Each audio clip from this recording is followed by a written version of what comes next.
if we didn't have the review system. Thank God we did. Yeah, and because there is now a problem getting all the quality foreign umpires Welcome from into the all rundown over the on Fox world Sports here Radio with the COVID 1400 situation and everything. around the We have world to on make the do with a lot of iHeartRadio local app. umpires. But My you're name right. is Rob Sanders. I mean, Thanks for joining the me this DRS was afternoon. down for 10 minutes Impact show and for us disaster today. happened.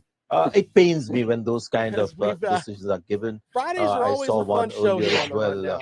when A lot of times I'll a ball was that take you pitched behind the outside the scenes a legs little of bit about here. 4 or I'll 6 put inches, together. and those are I given out. So generally that do. is Takes us I'll back to prep your for the time. show and put yes. a I bunch mean, of you had had stuff quite some a few, together. didn't yeah you? some of the hat tricks And a that lot we of see now times of I the won't even get golden to half moments of in Sharjah and stuff. In But fact, some of there's those stuff that I hat put trick, together you have this to see week some for of the the leg show before that I that. The didn't get umpires to, were such great coaches as well including that they would reprimand a batter for playing what? cross I've batting. got They the wouldn't look best at where worst the case ball was scenarios heading. for So the yes, but ACC.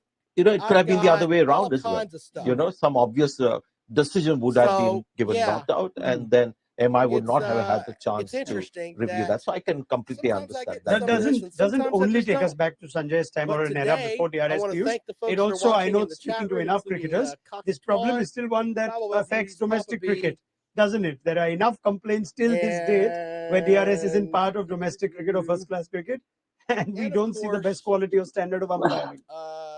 Well, in domestic cricket, it's all those very tough to guys manage, especially in joining us India when here we already on have the almost 38 rundown first-class on teams. So Fox you Sports can't Radio expect to have, 1400 DRS in every game, around the and world on the it takes a lot of iHeartRadio effort app. to do that. So you can't really say you All have right, to take it so as it comes in domestic games, and you just have to believe in umpires' decisions. I And appreciate you guys sometimes it goes your way, sometimes joining it the show doesn't go today. your way. So you just have to take it as it And I comes. tell you what, I don't know what's going on with my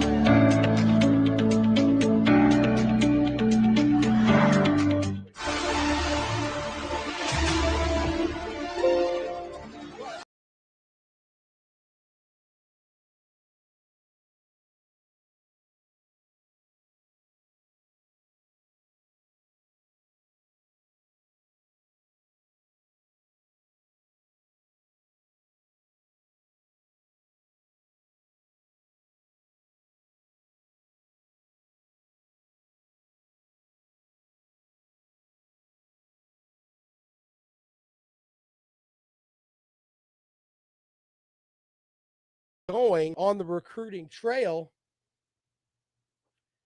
Everyone is talking about what's going to happen with Arch Manning, what's going to happen with Dante Moore. Everybody's obsessed with all of that.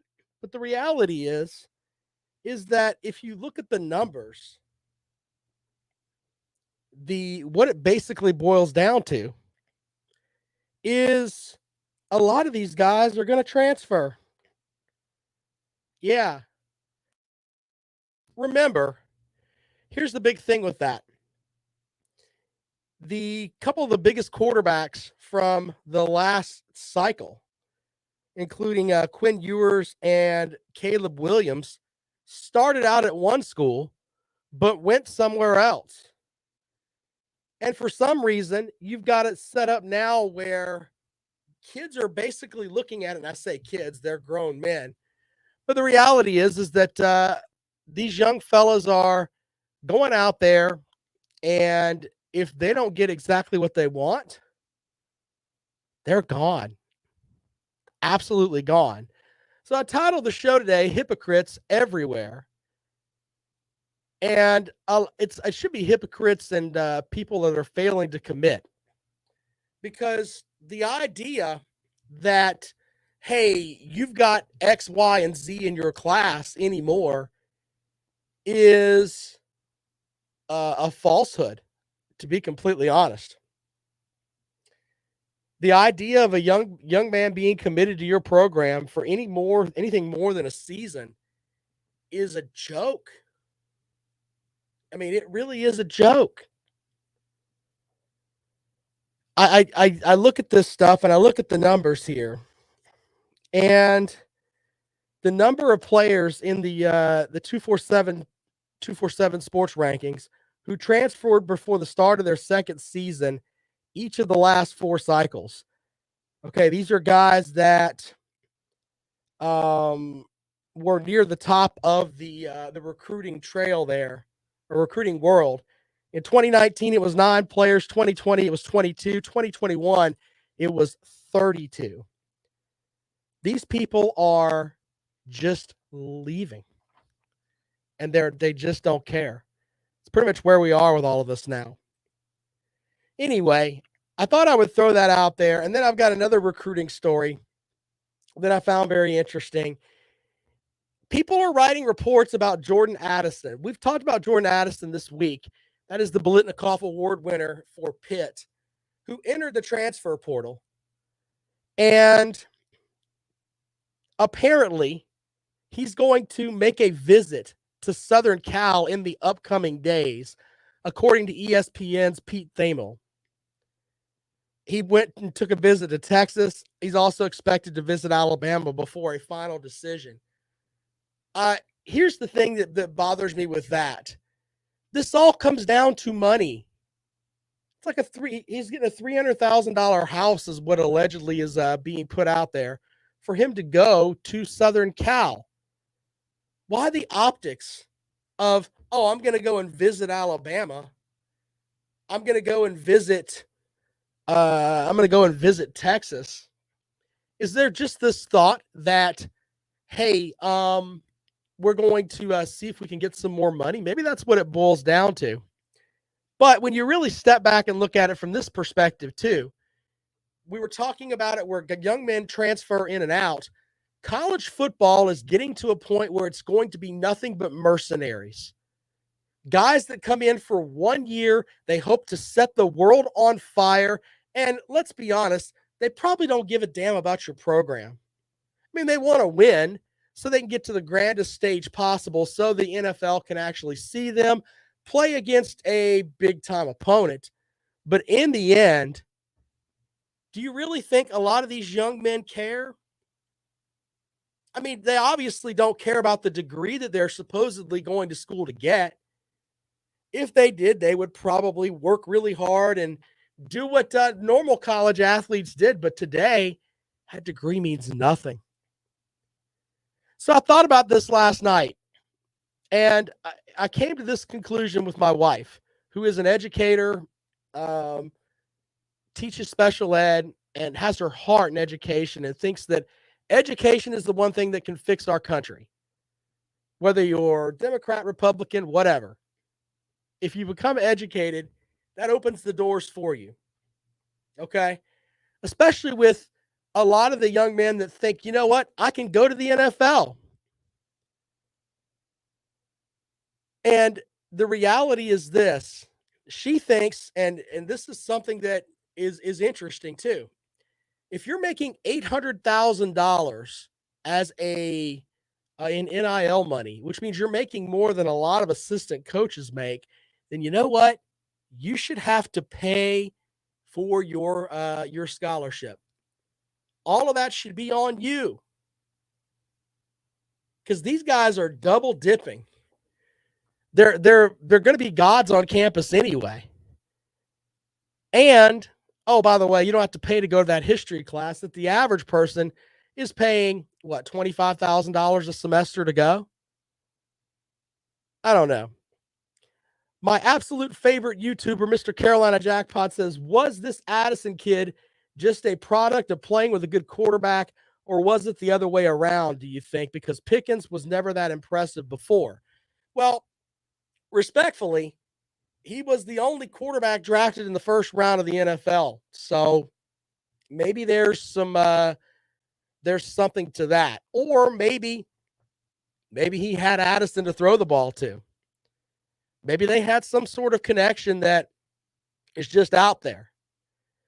The other thing, too, is that if you get Addison coming to your program, think about this, and it goes off of what Jackpot just said there. In the end, do you think he's going to come in and he's going to have instant connections with your quarterback? Do you think your quarterback's going to be able to build that with him between now and we're 100 days from the first games of the season, something like that, give or take? I mean, seriously, stop and think about that for a second. He had that chemistry with Pickett. Is he going to have it with your guy? So the idea of getting your NIL collectives together and saying, hey, we need this guy. Yes, he won the Bolitnikoff Award. I'm not trying to throw shade at the young man. I'm just saying you don't really know. We look at Spencer Rattler at South Carolina, and I automatically think, my goodness, that this young man can play like he did in his freshman season at Oklahoma. He's probably going to be the best Gamecock quarterback in history as far as a single season goes. I mean, he really, in theoretically, just from the outside looking in, he should be that. But we don't know for sure. We don't know with any of these kids. He may get down there and pout. He may get down there and not have chemistry with his receivers. He may get down there and realize that Oklahoma offensive line was a hell of a lot better than the South Carolina offensive line. We don't know any of this. That's why it's a big roll of the dice with any of these players. Is Addison going to be able to go down? I think he goes down to Alabama. I mean, you've got the Heisman Trophy quarterback throwing you the ball. That might work. But once again, I just don't know. I honestly just don't know. Kirby's Visor says Stetson Bennett could have instant chemistry with Addison. You know, he may be being a little bit over the top there, but on this front, think about this. Who do you think is more humble? A guy that's already transferred from one program to another, or a guy that says, you know what? I was 8th string at Georgia. Like I was carrying everybody's weight belt to lifting in the off season.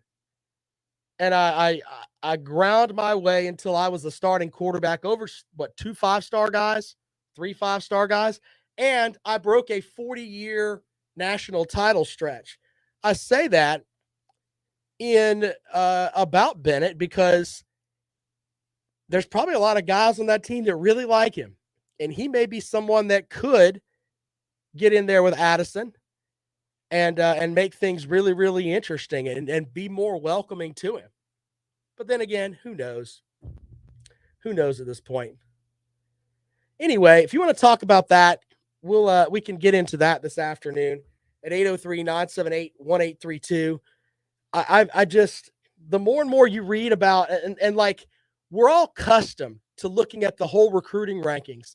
None of those recruiting rankings mean anything anymore. They really don't. They don't. You can go to the transfer portal and get you some guys quick.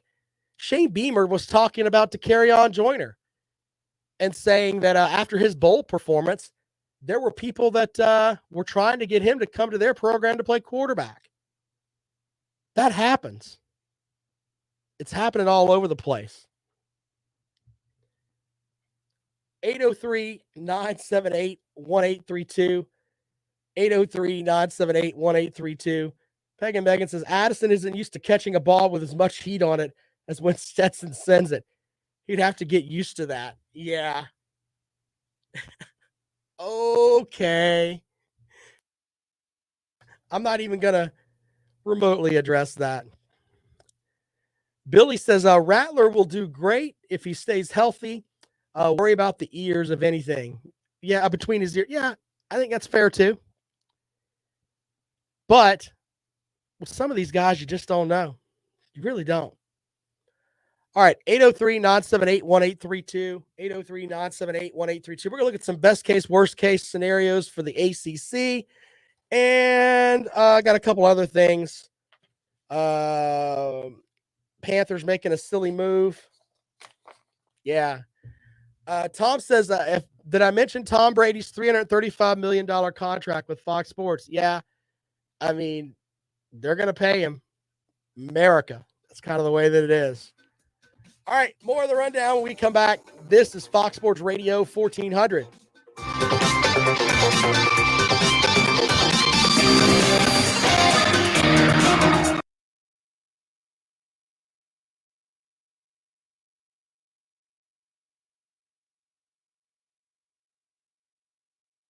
Power Wheels. What am I missing?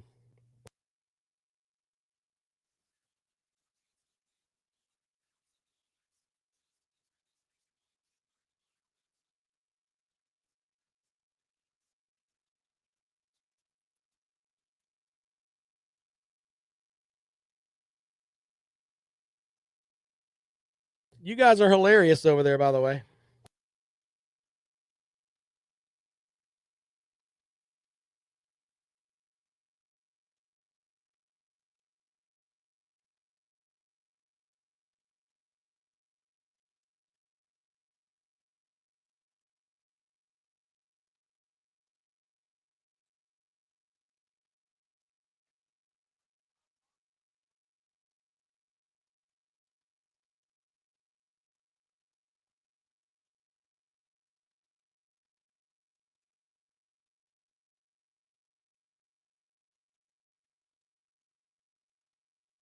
Hey, just so you guys understand, I think Rattler's going to be fine. I think he's going to be great. I'm not trying to throw shade at that kid. I think he's got all the tools. I think Lincoln Riley was his problem, to be honest. But once again, though, you still don't know with a lot of these kids. You just don't.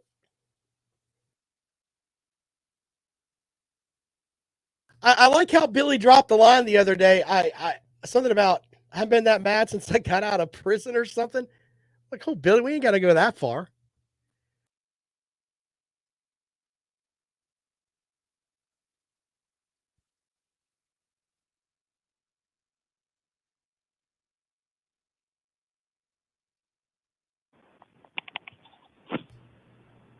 Eight zero 978 1832 803-978 1832. That's the number to dial if you want to join us into the rundown. First caller of the day. Welcome into the program, sir. Rob, it is Begging Megan. What's going on? I'm sorry, Pegging Megan. Pegging Megan, how you doing? It's Begging with a B. We'll indulge you. I have heard now on two different shows some people projecting certain colleges just basically folding up on the football front, who are just not willing to sell their soul, which is apparently what it's going to take with NIL in one form or another. And they used, I think it was Stanford they used as an example. Not that their program is going away overnight, but they had apparently already gotten rid of other programs who had gotten a little bit slimy, and their basically their statement was, look, those are spots that we can give to a serious student. And you had just mentioned about someone else having to pay $25,000 for a certain course, and that was their thought. And I just wonder, I wanted your take on looking into the future. Do you see? I mean, if you're not willing to seriously go all in on this, and it is slimy, it is filthy. Don't get it twisted. Then you're just going to get demolished on the football field. And I think a lot of these schools are just going to say, "Hey, we're done. This is ridiculous." Could you see that happening? Well, you can make an argument that a team like Vanderbilt has been doing that forever. I mean, let's just be completely honest about it. I mean, they're happy getting that SEC check every season, which is the same check that Alabama gets, and they don't have to dump any money into the program. I think there's going to be a section of folks that are going to be like, or section of schools that are going to be like that. So, yeah, the idea of a student athlete it's just gone. In Vanderbilt's an interesting choice because, yes, they've been at the bottom forever, but the divide has never been greater than what it is right now between the top and the bottom. And that was these other shows' point, that at some point they're just going to throw their hands up. I hear what you're saying about the money, but their point was that certain schools' academics just mean more. And they're figuring out. I mean, would you agree that Vanderbilt's probably on that same level? I mean, and look, if I'm Vanderbilt and I can invest a little, enough to make sure that we're close to being adequate, and I'm able to put a team out there that can win 4 or 5 games, maybe 6 games every 4 or 5 seasons, and make the alumni happy, and I still get that big SEC check. I mean, why would you not do that? In some stretches. So you don't see it happening simply because of the money coming in? No, I think that there are going to be universities that look at it and it's like, look, we can get the money if we do it this way, and we can keep our academic integrity. So yeah. I think that's important. I think that schools like Duke, with the exception of the basketball program, Stanford's one of them as well. You can make an argument about Northwestern. They may be one of the that's in the mix too, but I'm buying what you're selling there. I really am. Well, I do want to bring up one other subject while I got you, and I'm gonna, in good faith, I'm going to pretend like you can have a civil conversation without jumping all over me. If you do, I will warn you. I will go all Billy Cole on you right here and now. So you don't want that. I ain't scared of Billy. Go ahead. What you got? Yeah. By the way, the only thing he did wrong was apologize to you. You deserve every bit of that. By the way, you just brought up Addison. The other day, you had brought up. I think it was a transfer maybe from North Carolina State that accused Saban of kind of tampering. Was that the? No, it was the school? kid from Louisville. It was Louisville. Satterfield said that the young man that ended up going to Alabama, that Saban and the Alabama staff tampered with him. Yeah, and here's my point, and being serious, I'm not trolling you at all, but you immediately jumped on the coach for Louisville, and I guess the opposite of that is you jumped on Jimbo earlier in the week about doing something that was completely legal at the time with NIL. Now I guess they had since changed the rules, but my point is everyone praises Nick Saban for bending the rules as far as he can without quite stepping over the line. But when Jimbo does it, it's illegal for some reason. They go nuts. And I know your point about him underachieving or going 8-4, but the guy is going up against the greatest college football coach of all time in his own division. I can respect that. I think that the thing that gets me with Satterfield is that Satterfield's got a special spot for me because he lied saying, "Oh, I interviewed for the South Carolina job," when he didn't. And it's just little things like that. And I think the guy's just not a good person. And I think that's why I kind of went off on him a little bit. And I may be too harsh on Jimbo Fisher. I mean, the guy has won a national title. We'll give him that. Yes. He hasn't. By the way, he did it. Go ahead. I know Kirby did it with a well, let's just say a generational defense. That's what. No, the quarterback was certainly not generational, but Jimbo did one of his with a quarterback who can't count to 5. So give him some credit there too. Well, I mean, he's a record-setting quarterback. He set the record for interceptions in the NFL for a season. He did, and congratulations to him for that. But no, look, I could turn that. Look, when you look at recruiting, and you always say, "Well, then how come he goes 8-4?" Look at last year at Clemson. Who Clemson did not win their division. They lost to NC State, correct? Yes. Okay. Well, do you really want to compare NC State's last 4 recruiting classes to Clemson's last 4 recruiting classes? But that's one season. It's not over a series of seasons. I just think that with the talent that he's had there, he should have gotten a little bit more out of it. And what I mean by that is not going 500 against the Pirate. That's what I'm saying. I think that, and he's shown the ability that he can coach before.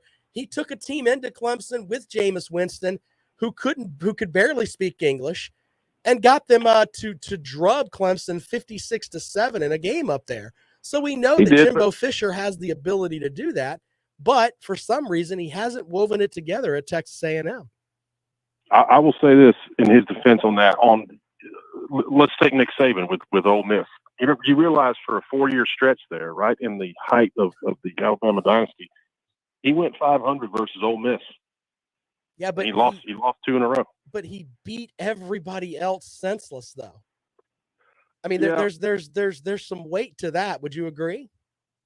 Yeah, and again, he's the greatest coach in college football. Right. But my point is, I think it's still too early to judge. I mean, he's been getting good classes, but not like he got this year. And if he can find a way to keep that up, I'm telling you, go ahead and keep pulling your Kirby Smart 2.0 stuff. The guy's going to win a national title. You can't keep calling in talent like this. It's going to happen. He's got all that talent. I mean, but in the past, I think it's 4 seasons, the recruiting classes have averaged out to like 4. So, I mean, he's got all of his players are there now. So now he's got to put them together. So, by the way, I have heard the Kevin Sumlin comparisons on the record, but just last summer, you guys were calling Kirby Smart Mark Richt 2.0, and everyone knew that wasn't true. And look what happened. Respectfully, with the Kevin Sumlin thing, Kevin Sumlin always had a really good quarterback. I mean, I'll take the Sumlin quarterbacks over the ones that Jimbo's had down there. And I think that he's just got to find that kind of big time quarterback to take over for him. Maybe that's the last piece that he needs. Yeah, the quarterback thing is curious. I will say that. It Right. kind of reminds me of Mullen at Florida. Right. The only good quarterback he had was a guy he didn't recruit, you know? Right. Yeah. So, but yeah, you're right. I mock him, but I also think that with that amount of talent, maybe he's just missing a quarterback. I don't know. But yeah. he should be better than 500 against the Pirates. All right, Rob, I'll let you go. 43-18. Have a great weekend, sir. All right, 803-978-1832, 803-978-1832. Thank you, Carolina Jackpot, for correcting me. It was 51-14, but you're welcome to make it worse if you want to. Yes, sir. I appreciate that, sir. You know, Jackpot, his main thing in life is to correct me and to make sure that I don't mess up things. I mean, because I got to have it. Because sometimes I just spew nonsense out of my mouth on days when my ADD meds aren't right. I can be silly. Got to have Jackpot as he's the executive producer of this show, by the way. He has to be. Let's go back out to the phones. Welcome into the rundown. Good afternoon. It's your favorite caller. Hey, what's going on, friend? Hey, sitting here listening. What you got for the show today? Well, I keep hearing you on the recruits and the 5 stars. I get that. I get that. But is there a correlation between top 5 recruiting classes and people in the playoffs, national championships? Well, I think that someone did something on that, and it was like the teams that were in the top 4 or in the actual college football playoff, they averaged like in the top 7 as far as recruiting goes, something like that. So, yeah, I mean, I think you got to have great players. I think we all can agree upon that.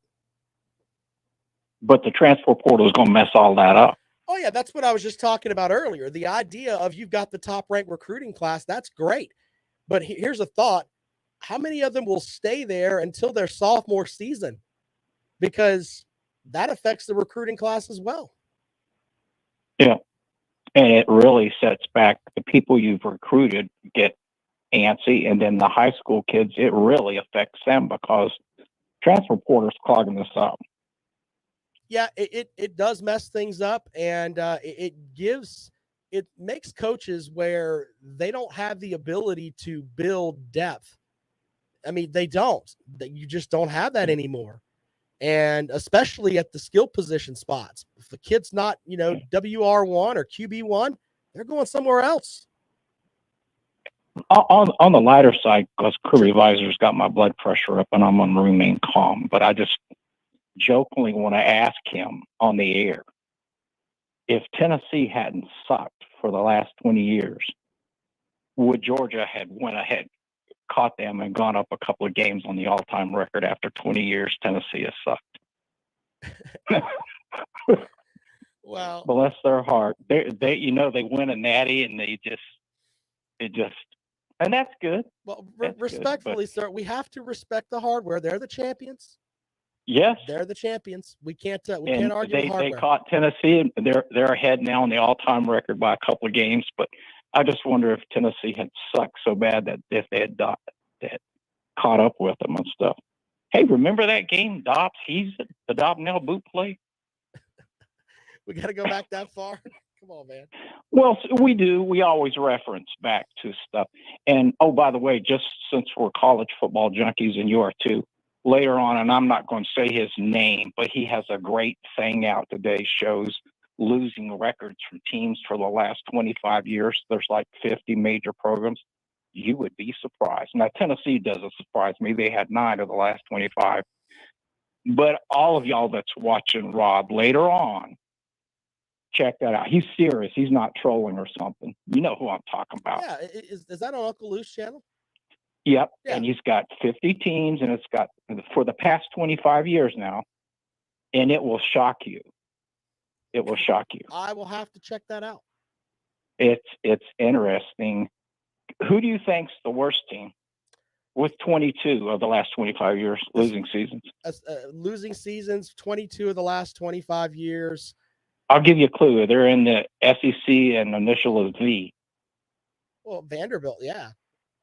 Yeah. Right, yeah. Which you would never guess the next one, 49, will really surprise you. Okay, go enlighten me. Who is it? Indiana. Well. But this is one of those good shows where he's not trolling people in. Uncle Lou puts on a good program. Some of the stuff he puts out there makes you think a little bit. This was interesting to see. Mm-hmm. Guess what school had the least in losing programs in the last 25 years? I hate to say this. I mean, Georgia has to be up there, right? Georgia's had one in the last 25 years. Yeah. So anyway, great show. Great talking to you. Talk to you later. All right, man. Appreciate it. Billy joining the program. Much calmer today. We appreciate that. More of the rundown when we come back. This is Fox Sports Radio 1400.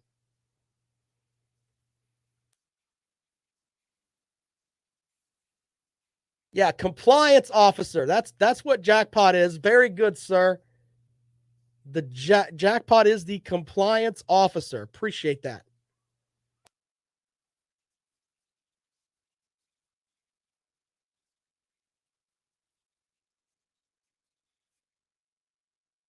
Look, I got to give the Tennessee fans this, man. And I know you Georgia fans give them grief all the time, but they've been getting a little bit pissy here lately. When you point out little things about like the gimmick offense thing, they don't like that. They don't like me calling Hendon Hooker a system quarterback. They don't like that either.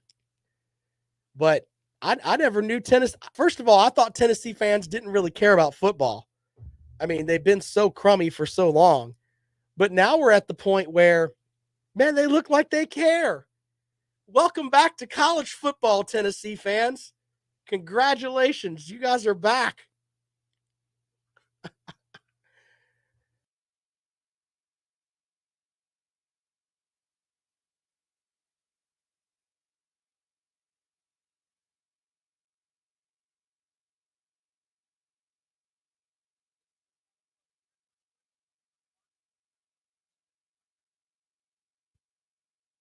I mean, I'm happy for you. Welcome back.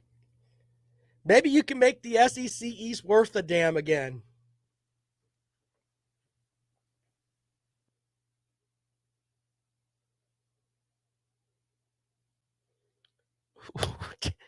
Now, Jay, that's kicking people while they're down, Jay. That's not nice, sir. No, I'm not saying the football team is back, Kirby. I'm saying that the fans are back. They actually care.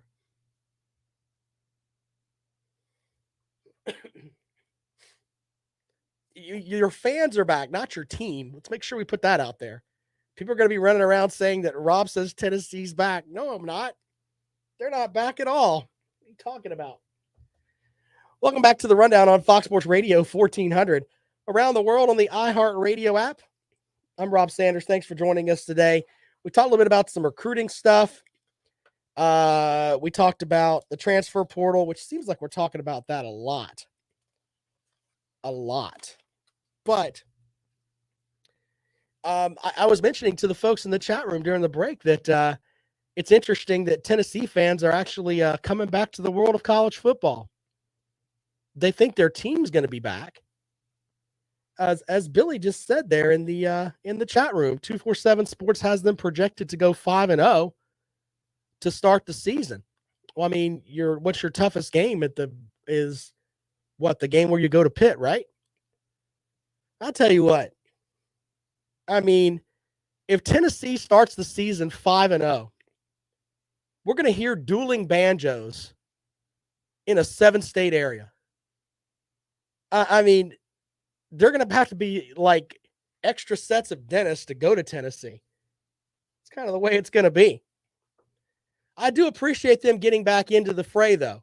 Not saying their team is back. I'm saying the fans are, because they've been pretty bad for a while now. I mean, let's be honest. What was the last really good Tennessee team? And Billy says, and Florida. Brother, do you think that Florida is going to be this show-stopping team this year? Are you really buying that? I'm just being honest with you here. Tennessee could go 5-0, and as my buddy Jackpot says, you're not really playing anybody that's over the top awesome to start the season. I do think this is a year that you'll get Florida, though. I think you'll get them this year. It would be one of those weird seasons where they finally get over the Florida hump, but then they drop a game to Kentucky. And Will Levis looks like a Heisman candidate for one game. That might happen. That might happen. But it is interesting to have the Tennessee fans back and having them kind of built in a little bit, saying, you know what? We actually care. We want to get back into the mix. Georgia won a national title. We can win a national title too. It doesn't have to be just Alabama and Clemson and LSU. We can win too. Tennessee fans are great. 803-978-1832, 803-978-1832. That is the number to dial if you'd like to join us here on the Rundown this afternoon on Fox Sports Radio 1400. I've got some ACC best and worst case scenarios. We'll go through some of these really quickly here. A couple before we go to break. Georgia Tech, they've got best case scenario. They've never won more than 3 games in a season under Jeff Collins. Wow, we'll have to see how that works. A bowl game, I guess, is their best case. Worst case is 2-10. They're a 19-point dog to start the season, so there's that too. Boston College, best case is 9-3, 5-0 entering the home game against Clemson October the 9th. Yeah, if they're 5-0 October the 9th, okay. Worst case, 5-7, missing out on a bowl game. Duke, they had finished 3-9 last year, 6-6 is their best case. Worst case is 1-11. Upset by Temple at home. Only win comes against North Carolina A&T. Justin says Georgia Tech is going 5-7 this season. Okay. I say that gets Jeff Collins fired. Syracuse, best case scenario, 7-5. Worst case, 3-9. Okay, then. Wake Forest, best case is 9-3. Another New Year's weekend bowl game. Yeah, maybe this time if they draw Texas A&M, maybe they won't duck them. And worst case is 6-6. I think Dave Clawson will have about 7 or 8 wins. We'll see on that one. Virginia finished 6-6 last year. Their best in case scenario with Tony Elliott as their coach in his first season, 9-3, including a 6-0 start. Worst case is 5-7. Upset at Illinois or at home against Coastal. I've already said Coastal's beating them. The bad boys from Conway, they're going up there. They're going to take home a win. They're going to make Virginia this year's Kansas. All right, more when we come back. This is Fox Sports Radio 1400.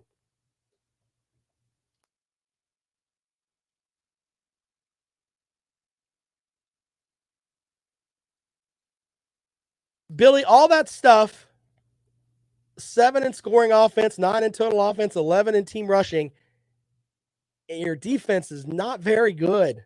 Come on now. Score a lot of points, you're going to give up a lot.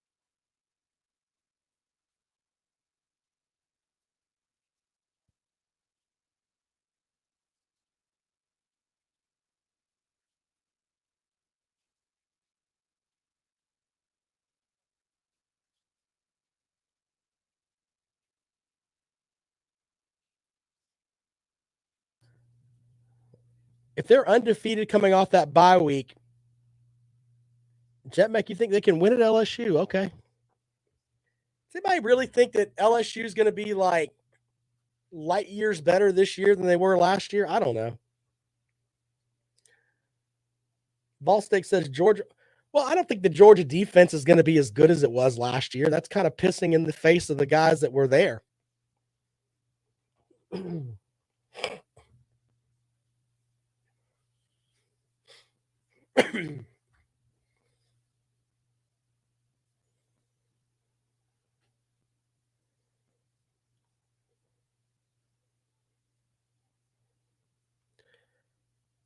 think the smart Georgia fan will tell you, yeah, it's kind of tough to think that the defense is going to be as good as it was last year. I'm not buying that at all.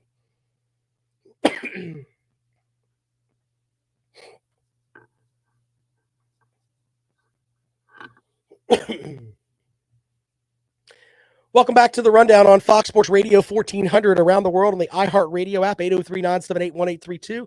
Taking your calls this afternoon. Best case, worst case scenarios for the ACC Pitt.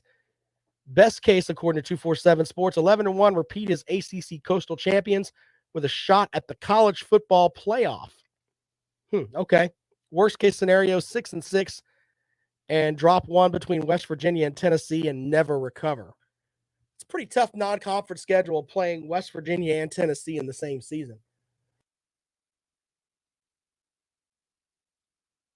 Louisville Cardinals, they have a best case 9-3 with the Atlantic on the line heading to Clemson November the 12th.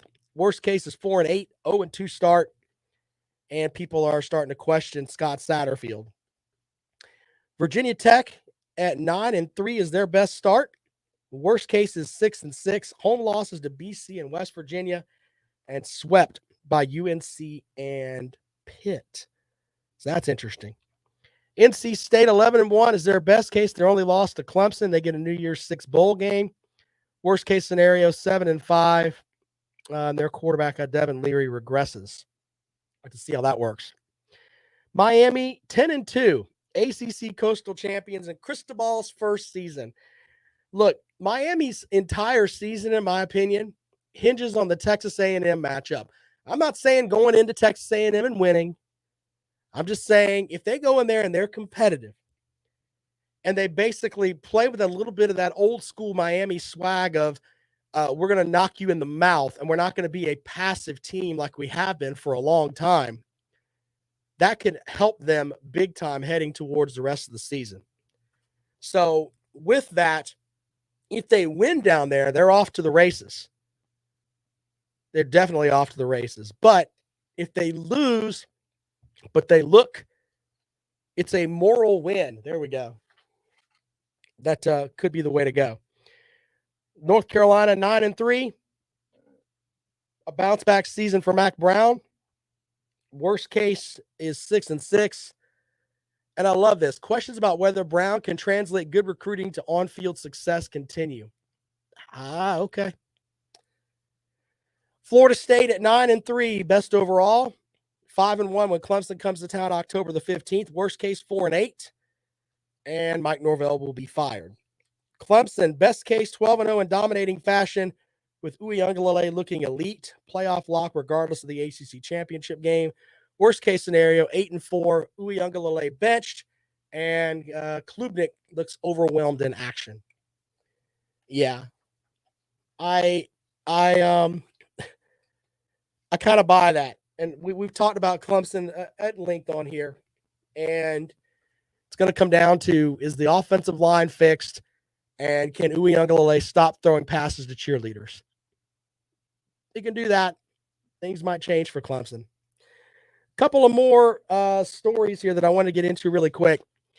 The Carolina Panthers drafted Matt Corral, in the third round? But they still may go after Cam Newton. General Manager Scott Fitterer told Mike Florio of Pro Football Talk this week, the team has not ruled out re-signing Cam Newton. So think about that for a second. If you're Sam Darnold, you're thinking to yourself, man, they don't want me here at all. Seriously, they drafted this other guy, and they're talking about bringing old Cam Newton back in. What a mess. What a mess that turns into. Also, Jerry Jeudy was arrested, but apparently the alleged victim in a Colorado courtroom today told the judge that Judy never made physical contact with her and she never felt threatened after he was involved with an incident with the mother of his child. The woman says the case should be thrown out. It's not what the conference, that's not what the police officer said, but there's that.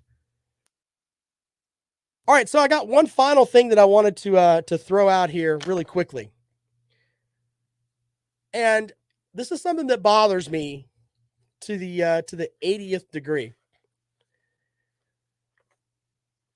You know, there's always talk about, especially in the NFL, where they have the Rooney Rule, where you have to interview a minority coach. And I just think that that's just stupid, by the way. I think that that promotes racism, in my opinion, because it's like, well, we have to interview someone of color. How about you just get your guys together, do your research. It doesn't matter what color they are. You're in the NFL. You're trying to win games. And if you can get one coach, I don't care if he's got purple stripes, that can get you into the playoffs. It's all about money in the NFL, right? That's what it's supposed to be. But you know what? The NBA is even farther on this. What I mean by that is that the NBA is considered the wokest of the woke leagues. Oh, it's all about the players and everything else in the NBA. And then you see stories like this. Frank Vogel is interviewing for the job with the Charlotte Hornets. Frank Vogel has been, he's 42 games over 500 and 11 seasons with the Pacers, Magic, and Lakers. So this guy's had 3 different spots where he has been a head coach. The NBA basically just turns over the same, 50 guys over and over and over again. You never hear about, oh, wow, maybe they should interview some young minority coaches. You never hear that. I wonder why that is. I mean, they hold the NFL's feet to the fire, which, by the way, once again, it shouldn't be about what color you are. It should be about, are you effective? And let's not just keep recycling coaches. If you look at some of the best coaches in the leagues, they're guys that some of them they took a chance on. The coach for the Rams. I mean, he's a young guy. Sean McVay. The coach for the Packers is a young guy. They didn't just go out and say, hey, we're going to get Norv Turner or insert your retread here. That's the bigger problem, is the fact that these folks want someone with experience. Oh, he's got to be experienced in running a team. You know what? I'd rather take a year of someone taking their lumps and learning from them, but they're still on fire to coach my team, than I would to just bring somebody in there that's going to basically just bring you just a retread. I don't understand. So here's the thing. Vogel's not the only guy that's been interviewed in Charlotte. Former Houston Rockets coach Mike D'Antoni, who coached in New York, who coached with the Suns. Why in the hell is this guy on even any remote radar to coach another team? He's been a 3-time failure. I just don't get it. Go and find you some guy in the G League that's setting the world on fire there. These retreads are what's killing your franchise. But it's like you can't tell these people anything. It's stupid to the 18th level.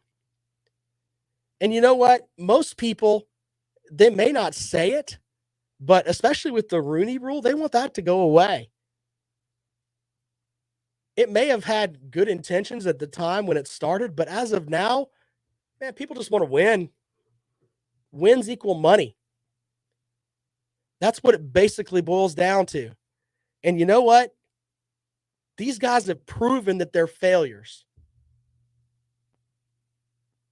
And do you think that if you're a Charlotte Hornets fan, it's going to set the world on fire if they hire Frank Vogel? No. I'd rather have some young coach. That's kind of the way to go.